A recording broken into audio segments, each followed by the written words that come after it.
Hello, everybody. My name is Jackson, and welcome back to Stunfisk and Chill. Where today we'll be talking about the Spider-Verse movies, all 11 live-action Spider-Man movies slash spin-offs, I guess, plus Into the Spider-Verse as well. Before we get started, there's 12 right now, but there will be at least three probably coming out next year. We have Madame Web. Unless that's coming out this year, I don't remember. Madam Web. We got Craven the Hunter. We also got Across the Spider-Verse. So, it'll be a lot of fun to see what those movies entail. Anyways, let's get started with our last place spot. Morbius, the living vampire. The Marvel legend. As ironic as this movie is, I watched this movie probably in its third weekend of its life. It was kind of maybe fun. It was not fun. I watched it with some friends. We just messed around in the theater most of the time. The problem with the Morbius is it's like the absolute. Oh, sorry. So it's the absolute worst of studio made superhero movie, and it isn't good really at all. Um, there isn't an interest for me with the vampire stuff. However, what this movie does with it is awful. What it does in general is just not good, not standard movie making at all. Um, it had a Tobey Maguire type of dance sequence, which was very interesting. That's probably the best part about it. Yeah, it's like every single movie that you ever seen before. Also, it's edited weirdly for some reason. I don't know what happened in the editing room, but it's like barely strung together correctly. There's a lot of things that they don't even talk about. And also, it has the worst post-credit scene I've ever seen in my life. Like, it's literally, like, I don't think there's anything worse. Like, I was like, oh, this might be 2.5 stars. It's whatever. God knows what.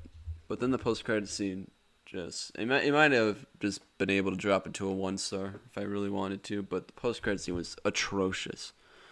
So yeah, that's all the time that I want to talk about the movie that made $1 more billion.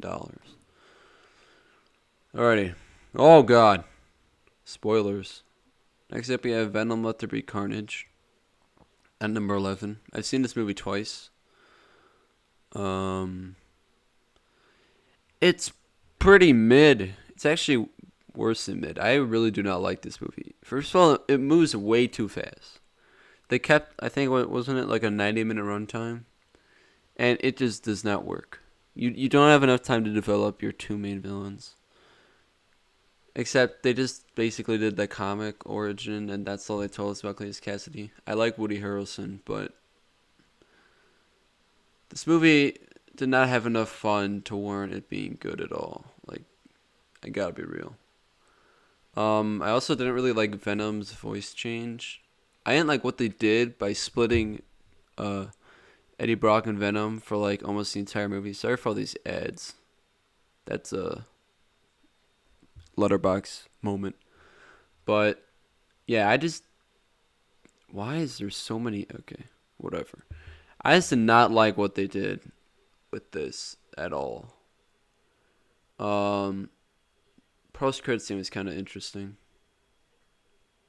Um, but yeah, this movie did not need to exist really at all. I feel like you could have made a much better um, Carnage movie than this. Now, and I was very disappointed at the end of it. So yeah, this movie's also pretty mid. I don't really want to talk about it any longer. Okay, next up we have The Amazing Spider-Man 2. Now, The Amazing Spider-Man 2 fans are probably going to kill me. However, this movie is all over the place. I think it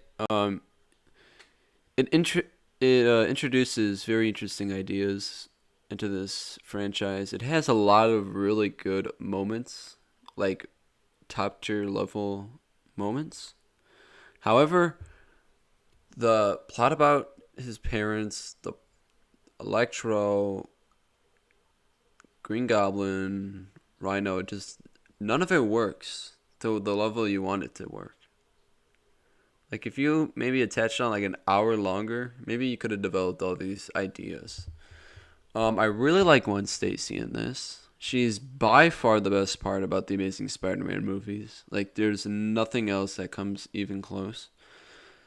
I really like the swinging scenes. Um, I really like the death of Gwen Stacy. Spoiler alert. That's done really well. But there's a lot of stuff that isn't done well. Like first of all, the parent plotline, I did not care for it really, especially how they did it. It was just uninteresting, like completely. Um, Also, you have these villains. Electro is a good idea, but what they did with him was a bad idea. Like I like Electro in the 21st century seems like a really cool thing that you could do, but they didn't do anything good with him. I really like Jamie Foxx as an actor, but it was mid to say the least. Like this movie. I absolutely hated the Green Goblin, especially that we're supposed to believe that they had this relationship when he was like not even in the first one. Like it's horrible. Like the Raimi, like compared to the Raimi movies where we had multiple movies of development with that Harry Osborn, the James Franco Harry Osborn, that worked. This is atrocious. Also, Rhino was just like, and yeah, he just yelled a lot. I mean, I couldn't really hate him for it, but I didn't like him. But yeah, this Green Goblin is by far my least favorite villain in any Spider-Man movie.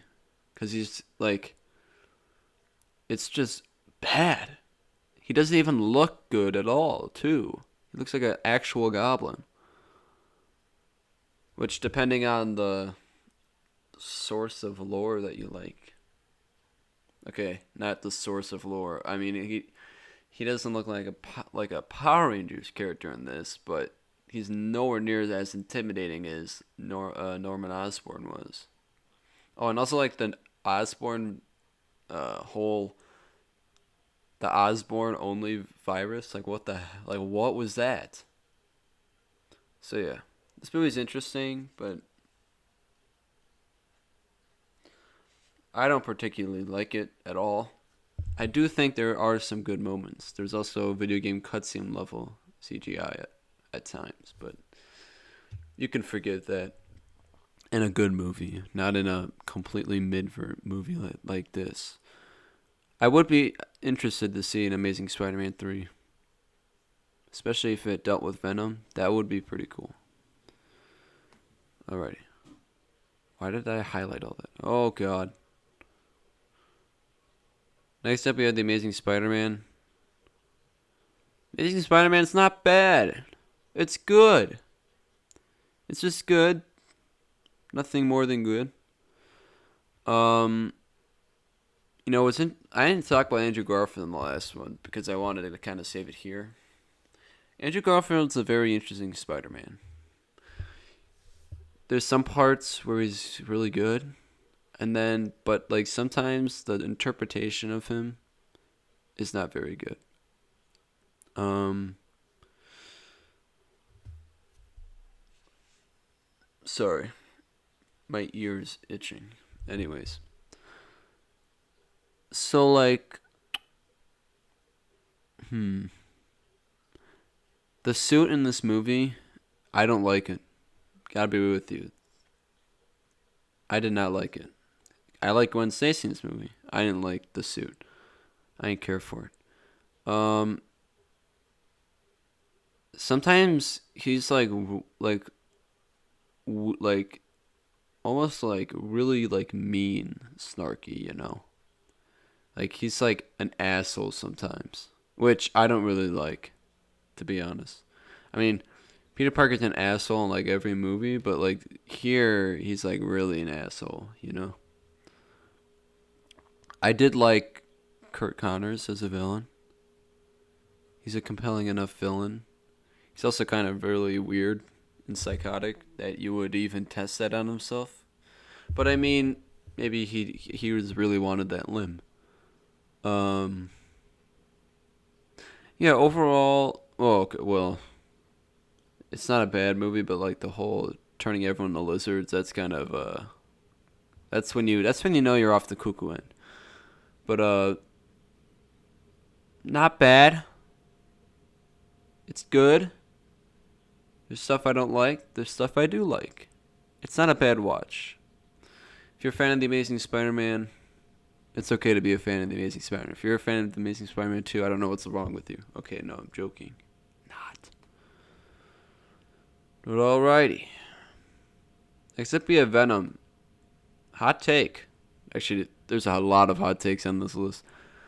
Hot take, Venom's great. I really liked it. I like this Eddie Brock teaming up with Venom, doing some Venom stuff, you know? I think it's really well done.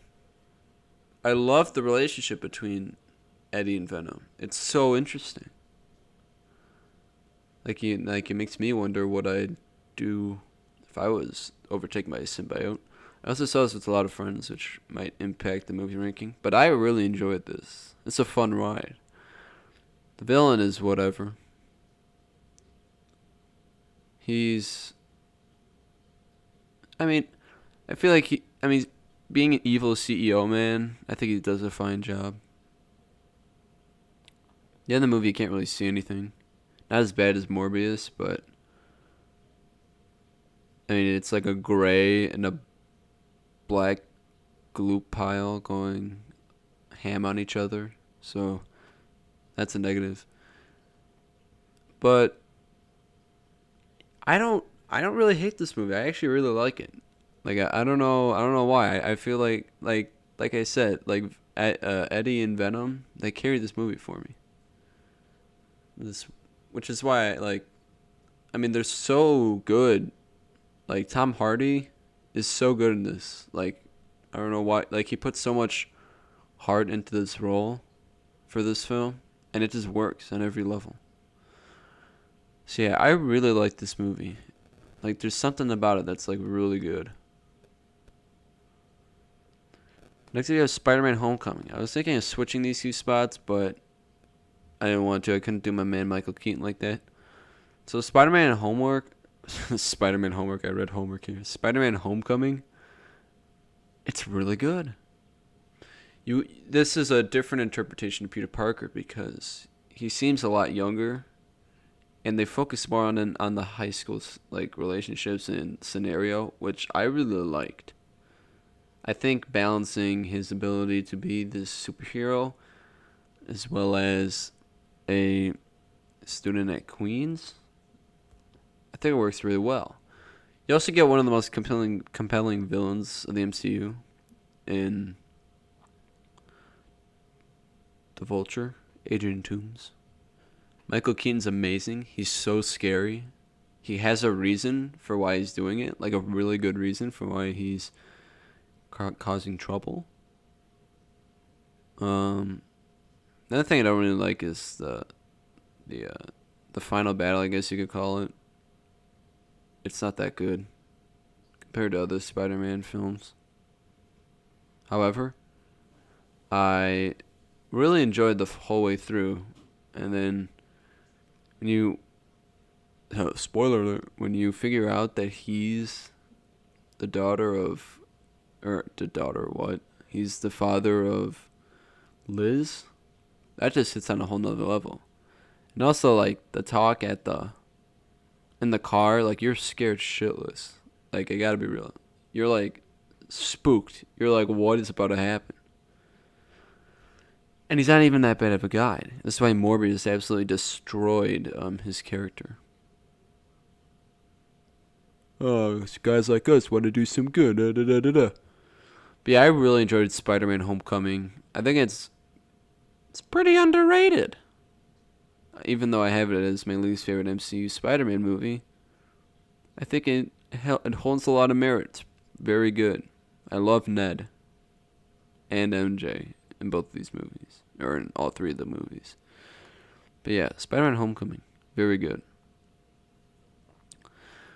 Next up, you have Into the Spider-Verse. Now people are clicking off this video now. Into the Spider-Verse is really, really, really good. It's very unique in the, it's number 14 in the highest rated Letterboxd movies. Jesus Christ. It's really good. Like, it's hard to not love it. It's, first of all, it's so well done with the comic style that it's trying to give off. It's better than a Lego movie at doing that. Actually, no, it's not. Maybe not. Maybe I like the Lego movie more.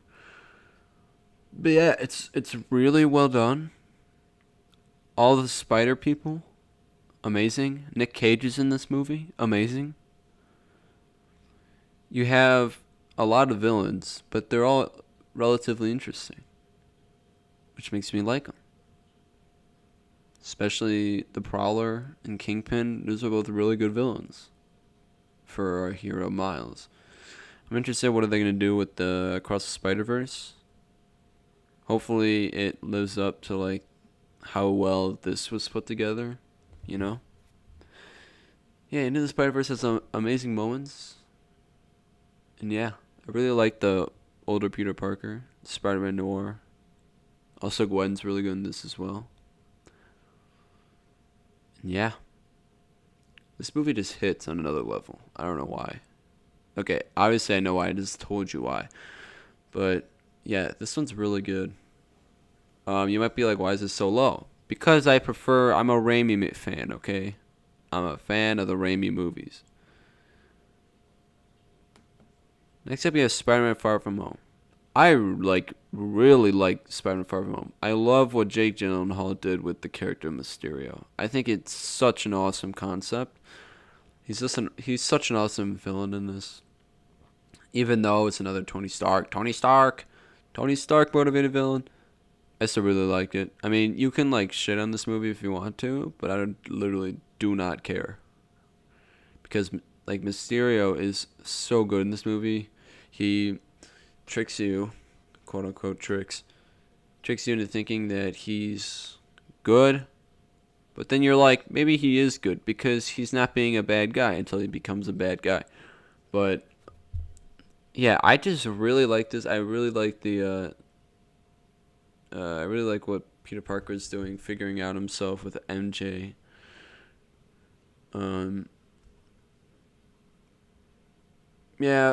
only real problem is that it's not as, like on a second viewing, I don't know if it kind of dips in enjoyment. And also it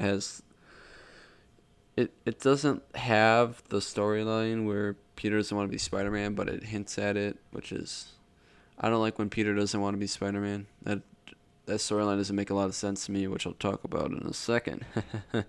But yeah, Nick Fury, the Skrulls, it's all crazy cool stuff. And yeah, Elementals, hints at multiverse. It's all pretty cool. I really like this movie. Plus none of the Spider-Man movies are really in New York except for No Way Home. Next we have Spider-Man 2. Now people are really going to click off the video. Holy shit. Spider-Man 2 is a masterpiece of a movie. Except I just hate... I just do not like Spider-Man not being Spider-Man and quitting. That's my biggest gripe about this movie. But you can talk about why he quit. He had too many responsibilities. Yeah, but for his powers, it does not work. Because of stress, I don't enjoy it. I don't like that. What I do like is Doc Ock. And I do like how Peter struggles. But I don't think that warrants losing his powers. I think we can maybe have him not be as interested in Spider-Man. I don't think that warrants him completely going away from it. I don't know. The train sequence is amazing. It's probably one of the best sequences. But yeah, it has the Raimi-isms. It has really good stuff. It just doesn't hit as well as the other Raimi movies. I gotta be real with you. So yeah, there's not much negatives to say about Spider-Man 2. It's amazing. That was not a pun. Next up we have Spider-Man. This is the oh god, you guys are gonna kill me. This is the best Marvel origin story of all time. This movie right here. Best Marvel superhero origin story of all time. Adapted to a film. It's this. Sam Raimi's Spider-Man. There are moments where it doesn't age, but there are moments where it does age. And this early 2000s movie really set the standard for superhero movies to come after. Even though, like, this is the first amazing one that Marvel's put out, really, ever, I'm pretty sure. Probably. And it just works on so many levels with this character, Peter Parker. And him finding out about this Norman Osborn guy. Or, well, not finding out about him. He knows he's Harry's dad. But Norman Osborn is so scary. Willem Dafoe puts on a perfect performance. I only take half a star off because I don't think it ages that well in some situations. But yeah, this is, when I think of a superhero origin story that's Marvel, I think of Spider-Man by far. It has all the Raimi-isms you want. And yeah, it's so good. But that wasn't the surprise. What is the surprise? Number 2, Spider-Man 3. Oh, God. Wait, what? Why did I click on Spider-Man 2? I clicked on Spider-Man 3. Oh, my goodness. Spider-Man 3 is peak... Okay, it's not peak Spider-Man. It's the peak of the Raimi movies. It's the greatest climax you've ever seen in your life, and I'm not joking here. Spider-Man 3 is a special movie. It has some of the best ideas out of any superhero film, like, ever. You get to see Spider-Man team up with Venom to create where we see the transition of Peter Parker into Bully Maguire. And it's one of the best transitions and montages in all of cinematic history. So you see Eddie Brock, Topher Grace, is in the movie. But we don't really need him to be anything more than a villain. He's an antagonist for our hero. That's all we need him to be. Sandman carries the actual villain part of this story. Because we understand his motives. And when we feel bad for him. When he becomes a giant sand monster. In probably one of the most expensive shots in superhero history. That wasn't an Avengers movie. Avengers, yeah. You also get to see Harry Osborn. The betrayal. Okay, not really betrayal. I think he has a pretty good motive for going after Spider-Man. The betrayal, and then the redemption, and then the death. It is perfect. Like, besides the CGI and the chasing with the ring, it is perfect. This movie is so odd that it's so good. And it's the reason why it's this high is because it's the most it's definitely the most entertaining Raimi movie. It's one of the most entertaining movies I've ever seen in my life. This Peter Parker dealing with Venom is honestly so good. That's why I think an Amazing Spider-Man 3 would just blow it out of the water, possibly. But yeah, the memes that this movie has spawned, the the greatness that it entails, it is just too good to not give it a 5-star rating. And when it comes to rewatching these Spider-Verse movies, this is up at the top. It's probably the one I've seen the most. Actually, no, I've probably seen the first Spider-Man the most. But yeah. Anyway, Spider-Man 3 is top tier. Top tier. Spider-Man and Marvel. Okay, I don't know about Marvel. Next year is Spider-Man No Way Home. This is my favorite Spider-Man movie of all time. I think it was an amazing idea of teaming up Spider-Man with Doctor Strange. They are two of the most likable characters. They were the most two likable characters in Phase 3. That weren't like your original Avengers. And it's just so good. Like, you have this magical wizard teaming up with this teenage kid, seeing the responsibilities put on each. The multiverse unleashing. We're bringing back the best villains of all the Spider-Man movies. Okay, I don't know about best, but okay, maybe best. Best villains, objectively, in all the Spider-Man movies. And he's taking them all in this one story, and it works. What Peter has to learn through this adventure is unmatched in any other Spider-Man movie. We get to see not the death of Uncle Ben, but the death of Aunt May. We get to see the other Spider-Man come back to mentor our new Peter Parker. We get to see him pose similar conflicts with the opposing villains. And it's such a thrill ride the whole way through. I saw this movie 3 times in theaters, and I loved it every single time I watched it. You know, people critique the other MCU Spider-Man movies by saying that Peter Parker doesn't go through